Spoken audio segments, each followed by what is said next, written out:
बिस्मिल्लाहिर्रहमानिर्रहीम। आज हम स्टूडेंट्स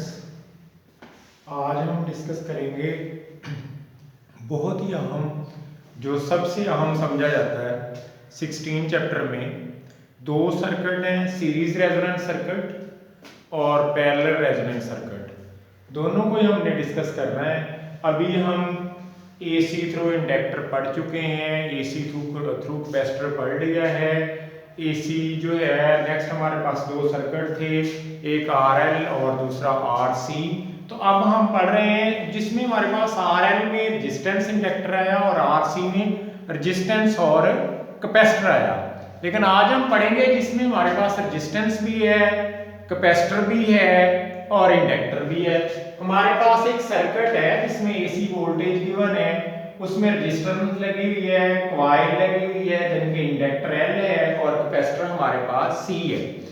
अब हमने इसमें इसकी प्रॉपर्टीज, ये हमारे पास रेजिस्टेंस है, जो इंडक्टर L है, तो हमारे पास if the resistance R and capacitor and inductor L are connected in series and an alternating voltage is applied across this series circuit, then the circuit is called RLC series circuit। अब हमारे पास एक तो इसमें definition cover होनी चाहिए, resonance frequency की आगे definition आ जाएगी, इसमें RLC क्लियर होना चाहिए कि डिफाइन RLC सीरीज सर्किट आए या RLC पैरेलल सर्किट आए, तो आपने क्या लिखना है कि वो सर्किट जिसमें अगर सीरीज का वर्ड यूज हुआ है तो रेजिस्टेंस, इंडक्टर और कैपेसिटर तीनों हमारे पास जो है वो सीरीज में लगे होंगे, तो उस सर्किट को हम कहेंगे RLC series circuit. If the resistance R and capacitor C and inductor L are connected in series and an alternating voltage, ये हमारे पास alternating voltage है, is applied across this series circuit, then circuit is called RL series circuit। Next हमारे पास इसकी explanation बड़ी आसान है। हमारे पास देखें, इसमें हमारे पास एक रेजिस्टेंस लगी हुई है, इंडक्टर कैपेसिटर। इंडक्टर की रिएक्टेंस और कैपेसिटर की रिएक्टेंस एक दूसरे के अपोजिट होती हैं, एक खास फ्रीक्वेंसी के ऊपर ये इक्वल हो जाती हैं। जब इक्वल हो जाएंगी तो इसकी रिएक्टेंस इसको कैंसिल कर देगी, तो सर्किट ओनली रेजिस्टिव हो जाएगा, कि यानी कि उसमें हम ये समझेंगे कि सिर्फ रेजिस्टेंस ही लगी हुई है, कैपेसिटर और इंडक्टर का रोल खत्म हो जाएगा। और उस टाइम जो फ्रीक्वेंसी होगी, जब XC और XL इक्वल हो जाएंगे, उसको हम बोलते हैं रेजोनेंस फ्रीक्वेंसी। चाहे हमारे पास पैरेलल सीरीज रेजोनेंस सर्किट है, चाहे हमारे पास सीरीज रेजोनेंस सर्किट है। पहले हमने सीरीज को डिस्कस करना है, पैरेलल ऑटोमेटिकली खुद ही हो जाएगा। तो हमने क्या कहा कि इसमें consider an alternate RLC series circuit, यही वाला, with which an alternating voltage source of varied frequency is applied। इसमें जो हमारे पास अमूमन जो हमारे पास AC वोल्टेज आ रहे होते हैं, जैसे वापडा में प्रोवाइड करता है, तो उसमें हमारे पास फ्रीक्वेंसी फिक्स है। फ्रीक्वेंसी उसकी जो है वो हमारे पास 50 हर्ट्ज है। लेकिन जो हमारे पास एक सोर्स ऐसा भी है जो हमने इधर कंसीडर किया है कि उसकी फ्रीक्वेंसी जो है वेरी कर रही है, चेंज हो रही है, तो हम उस फ्रीक्वेंसी को ही तो फाइंड करना चाह रहे हैं। तो consider N RLC series circuit with which an alternating voltage source of varied frequency is applied। Since we have, हमें पता है इस चीज का कि XL हमारे पास इंडक्टर के लिए XL equal to omega L, that is equal to 2 pi FL, and XC equal to 1 over omega C equal to 1 over 2 pi। As we know that at low frequency, ये भी दो MCQs थे, मैंने कहा इधर clear हो जाए, हालांकि हमने पहले भी किए हैं। जब हमारे पास लो फ्रीक्वेंसी होती है, क्योंकि XC जो है 1 over 2 pi FC है, तो उसमें फ्रीक्वेंसी की वैल्यू जब लो आती है तो रिएक्टेंस ऑफ कैपेसिटर जो है बहुत ज्यादा होती है, ग्रेटर देन XL।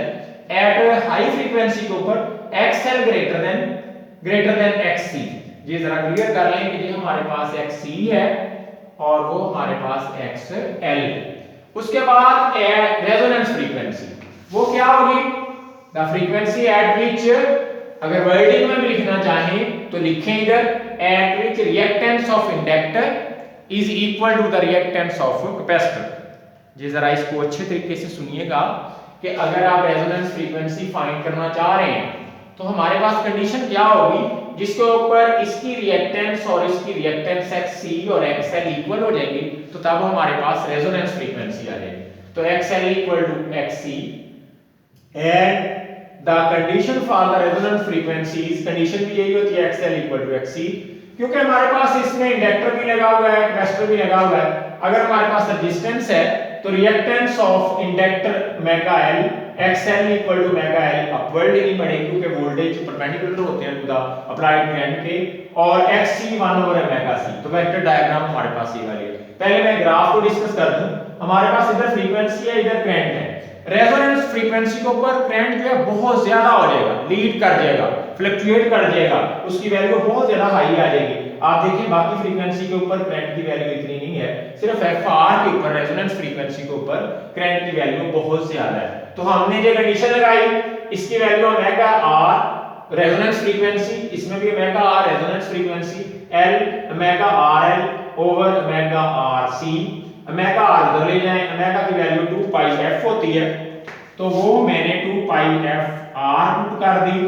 जब मैंने स्क्वायर लिया तो हमारे पास ये वैल्यू आई, मैं दूसरी साइड पे ले गया तो ये वैल्यू अंडर लिया तो यही वो फ्रीक्वेंसी है, ये हमारी रिक्वायर्ड फ्रीक्वेंसी। मैंने प्रॉपर्टीज में आपने पहली प्रॉपर्टी यही लिखनी होती है कि रेजोनेंस फ्रीक्वेंसी के ऊपर रेजोनेंस फ्रीक्वेंसी का फार्मूला जो है हमारे पास 1/2 पाई अंडर LC है, तो वो मैंने इधर नहीं नोट की क्योंकि ऊपर लिखी हुई है। Properties of series resonance circuit eight resonance frequency the circuit is only register. अब पैरेलल पे आ रहे हैं, इसके साथ पैरेलल में भी आपने क्या कंसीडर करना है, circuit in which resistance inductor and capacitor are connected in parallel, जिसमें हम पैरेलल लगाएंगे। ये इंडक्टर दिखाया, रेजिस्टेंस भी पैरेलल लगी हुई है, हमारे पास कैपेसिटर भी है, तो हमने इनको पैरेलल शो करना है। पैरेलल कंडीशन में हमारे पास क्या होगा, कंडीशन वही अप्लाई होगी XC equal to XL omega XL, और हम उसमें यानी कि कंडीशन यही है XL इक्वल टू XC, और रेजोनेंस फ्रीक्वेंसी का आंसर भी यही होगा। फर्क सिर्फ कहां पे पड़ेगा, फिगर में और ग्राफ में। इसमें रेजोनेंस फ्रीक्वेंसी के ऊपर करंट विल बी मिनिमम। मैं उसके साथ साथ इधर डिस्कस करना चाह रहा हूं कि हमारे पास रेजोनेंस फ्रीक्वेंसी में at resonance frequency the circuit is only resistive हो जाएगा। जब सर्किट रजिस्टिव हो जाएगा तो current and voltage are in phase हो जाएंगे, तो वही लिखा होगा the current and voltage are in phase, यानी कि cos 0 पैरेलल हो जाएंगे, और पावर फैक्टर जो cos थीटा हमने पहले डिस्कस किया है उसकी वैल्यू हमारे पास 1 हो जाएगी। Eight resonance frequency the impedance of circuit is minimum. Impedance minimum why, क्योंकि हमारे पास देखें जब इंडक्टर और कैपेसिटर खत्म हो जाएंगे तो सर्किट इज ओनली रजिस्टिव, और रजिस्टिव है तो दो रेजिस्टेंस खत्म हो गई हैं, कैपेसिटर की रिएक्टेंस और इंडक्टर की जो है वो रिएक्टेंस, तो तब हमारे पास सर्किट रजिस्टिव हो गया है, तो पावर फैक्टर 1 हो जाएगा। इसमें हमारे पास रेजिस्टेंस मैक्सिमम आ जाएगी, इसमें रेजिस्टेंस क्या आ जाएगी, मैक्सिमम। मैं दोबारा भी प्रॉपर्टीज डिस्कस करूंगा। Eight resonance frequency the impedance of circuit is minimum, उसमें हम लिखेंगे मैक्सिमम।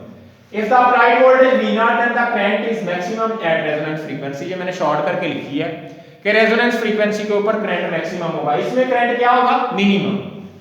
4 पे है एट रेजोनेंस फ्रीक्वेंसी है R equal to 1/2 pi omega under LC the voltage across inductance VI and VC voltage across capacitor are may be larger than the source voltage. Source voltage से ये ज्यादा भी हो सकते हैं।